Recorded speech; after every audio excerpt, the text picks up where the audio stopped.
Hello, I'm Daniel, and welcome to the Emunah Project. We're here at the Emunah Project are continuing in our series of videos with respect to education, information, inspiration, guidance, advice, and I want to talk about two seemingly unconnected things.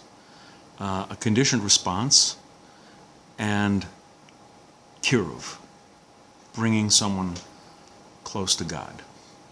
A conditioned response, you do something and you connect two things so it becomes almost automatic. For example, anyone who's been through basic training, who's been a combat soldier, you've been trained because you've done it thousands of times.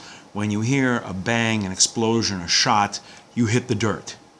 And you do it before you even think because the muscle memory is there.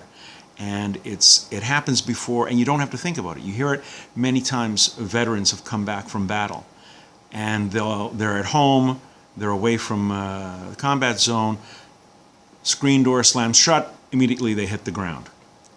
It comes through training. So what's the connection with Kiruv?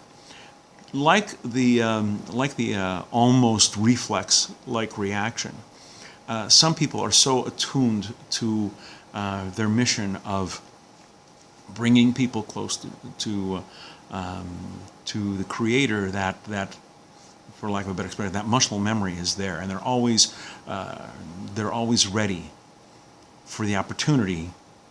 And a wonderful story brings this out. A secular Jewish young man was driving through a Jewish neighborhood. He's totally, not religious at all. And tragically, as he's driving, he's not speeding, he's not being negligent, he's not, being a careless driver. An Orthodox child darts out from between two parked cars. Before he can even slam on the brakes, the car hits the child and knocks him down. The man was never charged. It was an accident. He could not have avoided it. He wasn't speeding, he wasn't being reckless, he wasn't being careless, he wasn't being negligent. It just happened. But the fact that he wasn't charged, he didn't suffer any legal consequences, the man was consumed with guilt. The boy who was in the hospital was in a coma for weeks and weeks. They didn't know what was to be. And the man was being eaten up by this sense of guilt. He felt the need to somehow make amends, to do something. After a little while, he goes to the hospital and he visits the child.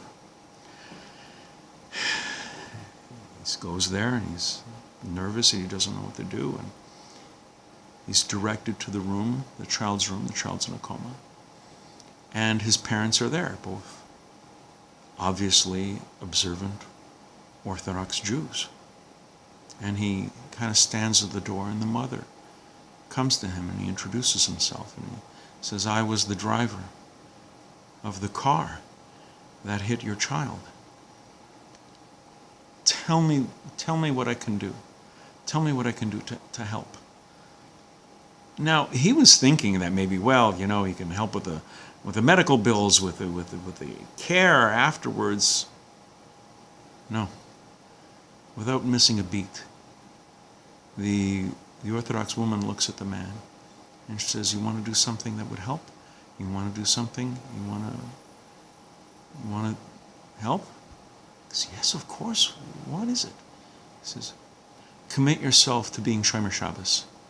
Commit yourself to being a Sabbath observant Jew." Didn't miss a beat. Her entire life was focused around bringing people closer to God as soon as the opportunity presented itself. In a situation where that wouldn't necessarily be a person's first thought. He says, "You want to help? Commit yourself. Be Shomer Shabbos. Be a Sabbath observant Jew. That's what you can do to help." And so the man took his leave, and he said, that's what they want. It wasn't what he was expecting, that's what he wanted. And so he started becoming more observant, started becoming Shabbat Shabbos, became quite Orthodox, and eventually he met a nice Jewish girl, also observant, and they got married. And the guests of honor at the wedding were the parents of the child, the woman who carved him, her husband, the child's father, and the child, who made a complete recovery, a refuah shlema, from the events.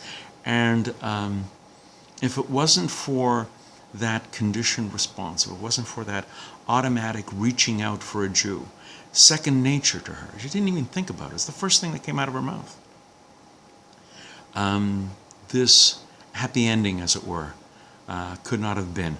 Let us condition ourselves. Let us build that not muscle memory, that spirit memory, that soul memory, that we look for and we see every opportunity that presents itself to us to help someone else come a little step closer to the Creator and closer to the service of God. We're going to be doing more videos along these lines. Please come back. Please watch. Please learn. And until next time, on behalf of the Emunah Project, I'm Daniel, and thank you too much.